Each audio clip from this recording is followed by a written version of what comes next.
پہلے تو اپنی بات میں ایک تصحیح کر لیجئے، باندیوں کے ساتھ یا لونڈیوں کے ساتھ یا کونکوبائنس کے ساتھ کوئی نکاح نہیں ہوتا تھا۔ منکوحہ وہ بیویاں کہلاتی تھیں اور یہ باندیاں کہلاتی تھیں، یہ ملکیت ہوتی تھی۔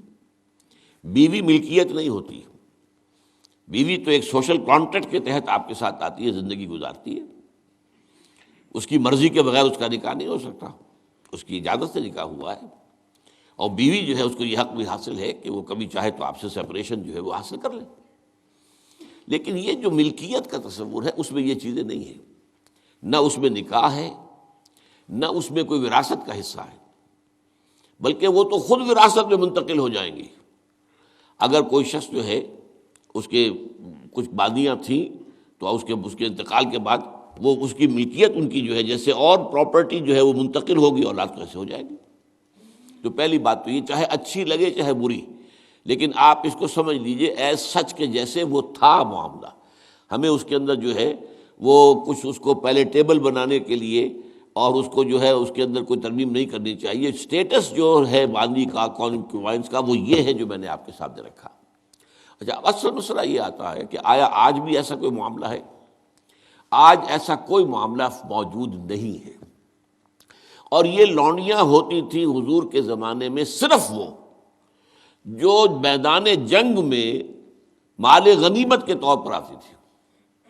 آپ ایک جنگ ہوئی ہے، فرض کیجئے جنگ بدر ہوئی ہے، جنگ بدر میں اب جب کہ کفار کو شکست ہو گئی ہے تو آپ کو معلوم ہے ان کے جو اونٹ تھے وہ 900 اونٹ لے کر آئے ہوئے تھے، وہ سارے تو ابھی کھائے نہیں گئے تھے۔ اب وہ گویا کہ وہاں پر مال غنیمت ہے، ان کے گھوڑے اگر وہ بچے ہوئے تو مال غنیمت ہے۔ وہ جو آدمی بھاگتا وہ اپنا اسلحہ بھی پھینکتا جاتا ہے تاکہ بھاگے اور جان بچائے، یہ سب کیا ہے؟ مال غنیمت ہے۔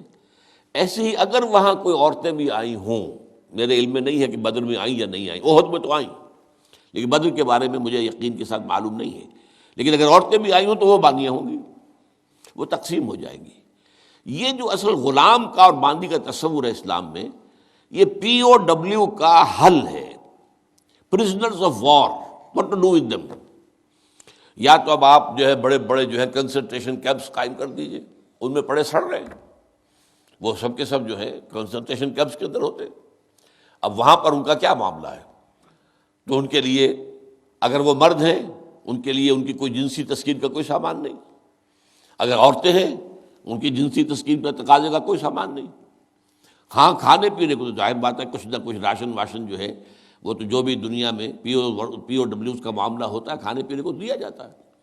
اسلام نے یہ کیا ہے کہ بجائے اس کے کہ پی او ڈبلیوز جو ہیں وہ اسلامی بیت المال پر بوجھ بن جائے، انہیں ایبزارب کرو معاشرے کے اندر، انہیں تقسیم کر دو لوگوں کے اندر، اور ان کی حیثیت غلام کی اور باندی کی ہوگی۔ انہیں آپ کو کھلائیں بھی وہ، حضور فرماتے ہیں جو خود کھاتے ہیں وہ کھلائیں، جو خود پہنتے ہو وہ پہناؤ، اچھے سے اچھا سلوک کرو۔ پھر ان کی ایمینسیپیشن کا ایک سلسلہ شروع کر دیا گیا، فلاں اگر تم سے گناہ ہو گیا ہے تو کفارہ یہ ہے ایک غلام آزاد کر دو، قتل خطا ہو گئی ہے، وہاں تم سے غلطی سے تمہارا ارادہ نہیں تھا، کوئی تمہارے ہاتھوں مارا گیا ہے، گولی چل گئی تم سے اور کوئی شخص جو ہے وہ مر گیا ہے، اس کے لیے بھی وہ غلام جو ہے آزاد کرو۔ گناہوں کے کفارے میں غلاموں کو آزاد کرنا، پھر غلاموں کو آزاد کرنے کی تلقین، نصیحت، پرسویشن، یہ نیکی کا بہت بڑا کام ہے، غلام کو آزاد کرو۔ یہ ساری چیزیں جو ہیں اس کے ذریعے سے ایک دفعہ انہیں سوسائٹی میں جذب کرنے کے بعد وہ علیحدہ ایلیمنٹ نہیں رہے، اب سوسائٹی کا حصہ بن گئے، وہ ایک گھر کے اندر ہیں، وہاں رہتے ہیں، ان کے ساتھ جو ہے ان کے مالک ہیں، اور اسی طریقے سے ان کو رفتہ رفتہ ان کی ایمینسیپیشن کا بندوبست کیا اسلام نے۔ اور اس میں آپ کو معلوم ہونا چاہیے اس درجے ایمینسیپیشن ہوئی ہے کہ ایک وقت ایسا تھا عالم اسلام میں ساری حکومتیں غلاموں کی تھیں۔ مڈل ایسٹ میں ممالک کی حکومت، مملوک کہتے ہیں اس کو کہ جو کسی کی ملکیت ہے، غلام ہے، ممالک بڑے بادشاہ ہوئے۔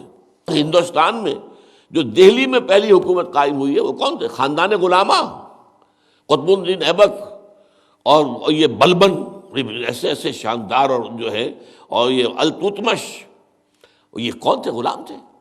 ہمارے بڑے بڑے دین کے علماء ائمہ غلام، چنانچہ بڑے علماء اساتذہ غلاموں میں سے۔ تو اسلام نے یہ راستہ اختیار کیا ہے۔ البتہ آخری سوال کا یہ ہے جو میرے اپنے ذہن میں ہے کہ اسلام نے اس انسٹیٹیوشن کو فائنلی ایبروگیٹ کیوں نہیں کیا؟ ایبروگیشن، جیسے آپ کو معلوم ہے سود کا معاملہ چلتا رہا، آخر میں آ کے سن 9 میں فائنلی طے کر دیا گیا حرام، اب اس کے قریب مت پھٹکو۔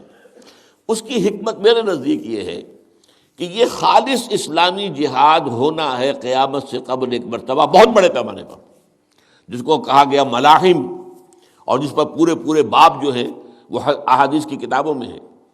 اس وقت میں سمجھتا ہوں کہ ضرورت پیش آئے گی اس انسٹیٹیوشن کو انووک کرنے کی کہ اس وقت پرزنرز آف وار کا معاملہ اس طور سے ڈیل کیا جائے، لیکن اس وقت تک کسی آزاد انسان کو پکڑ کر غلام بنا لینا بہت بڑا گناہ ہے، ناقابل معافی گناہ ہے، کسی کو حق حاصل نہیں ہے۔ یہ جو امریکنز لے گئے تھے، آپ کو معلوم ہے یہ افریقہ کے مغربی ساحل کے ساتھ ساتھ وہاں سے یہ لوگ لے کر گئے پکڑ پکڑ کر ان کو، افریقیوں کو، اور وہاں جا کر انہیں غلام بنایا ہے اور شدید ترین جو ہے سختیوں میں انہیں رکھا ہے۔ یہ معاملہ اسلام میں نہ کبھی ہوا ہے، نہ اس کی کوئی اجازت ہے۔ کسی غلام، کسی آزاد انسان کو پکڑ کر زبردستی غلام بنا لینا، اس کی نہ کبھی اجازت رہی ہے نہ کبھی ہوگی۔ البتہ پرزنرز آف وار کے معاملے میں یہ شکل ہے جو اسلام میں رہی ہے، اور ہمیں اسی طریقے سے سمجھنا چاہیے۔ چاہے ٹھیک ہے دنیا اس کے اوپر فکرے چست کر دے گی، یا کوئی اس کو کہے گی، پاس بہت سی چیزیں ہیں کہ جو لوگوں کے عام جو مزاج اس وقت کا ہے وہ اس میں وہ ذرا آسانی سے وہ بات جو ہے ان کے ذہن کے اندر اترتی نہیں ہے، لیکن we have to be faithful کہ دین کی اصل تعلیم کیا ہے، اسی کے ساتھ جڑے رہنا چاہیے۔